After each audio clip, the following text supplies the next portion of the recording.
Would it be possible in today's day and time that a government would incarcerate 1 million people, blood test them, get their tissue samples, put that in a database, and then sell their organs around the world? Would it be possible that professional doctors would commit such atrocity to extract organs from a live body? Because it's such a huge and unbelievable crime, it's impossible to accept it at the first sight.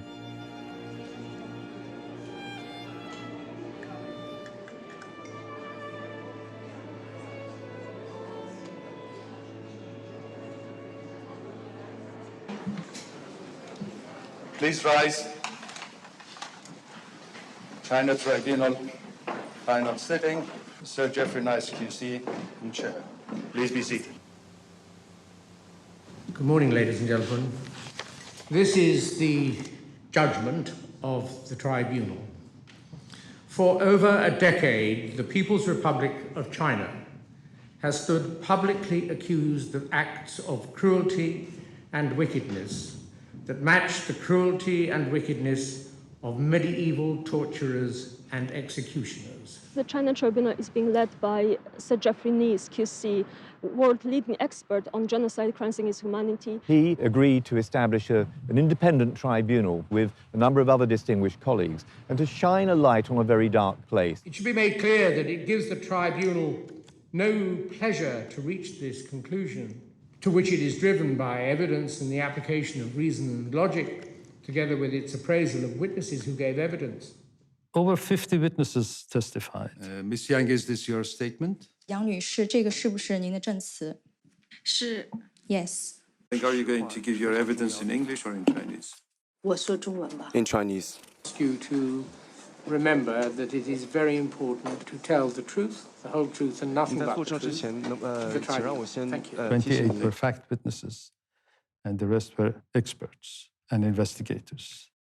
The reading materials that was given to the tribunal went into thousands of pages. If you look at page 133... This is the first tribunal where there's been a documentation process for the actions of the Chinese state. There is no international court that could look into the evidence, could identify those responsible. The People's Tribunal is filling this gap.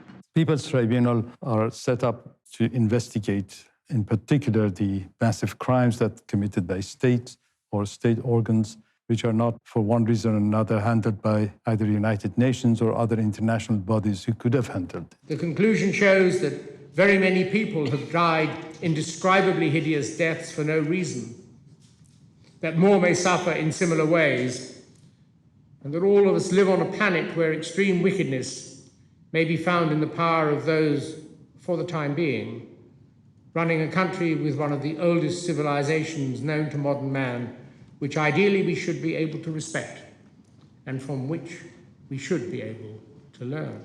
It's very sad that those who constantly supported China and justified its actions did nothing. Transplantation Society and other groups also tried to ignore the matter, what the tribunal has now termed as willful blindness. The PRC has done little to challenge the accusations, except to say that they were politically motivated lies.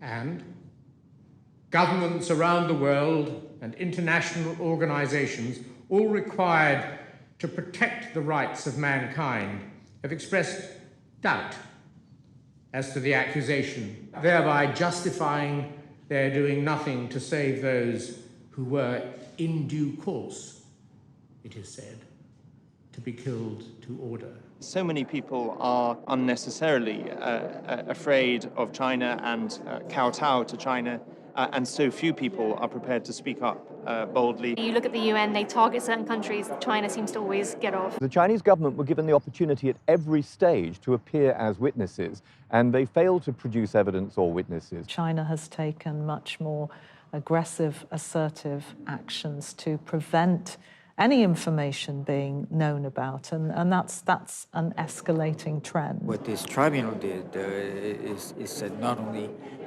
is this happening beyond a doubt, well, certainly they also said this is a crime against humanity. Victim for victim and death for death, the gassing of the Jews by the Nazis, the massacre of the Khmer Rouge, or the butchery to death of the Rwanda Tutsis may not be worse than cutting out the hearts, other organs, and the very souls of living, blameless, harmless, peaceable people. Now, this tribunal has concluded that certain that Falun Gong is a source, probably the principal source of organs for forced organ harvesting. The report adds that whilst it doesn't have sufficient evidence to reach the same conclusion for the Muslim Uyghur community, it says the vulnerability of the Uyghurs to being used as a bank of organs is also obvious. It's being called transplant tourism. That's where people are now flocking to China to get needed organs. Would you say that the majorities of these operations do result in the deaths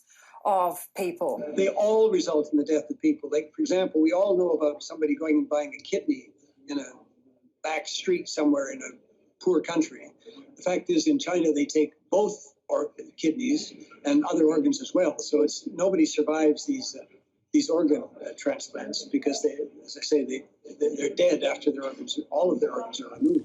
Doctors killed those innocent people simply because they pursued truthfulness, compassion, and forbearance in the case of Falun Gong practitioners, and lived lives of healthy exercise and meditation that was seen as dangerous to the interests and objectives of the totalitarian state of the People's Republic of China. This is a very uncomfortable truth, inconvenient truth.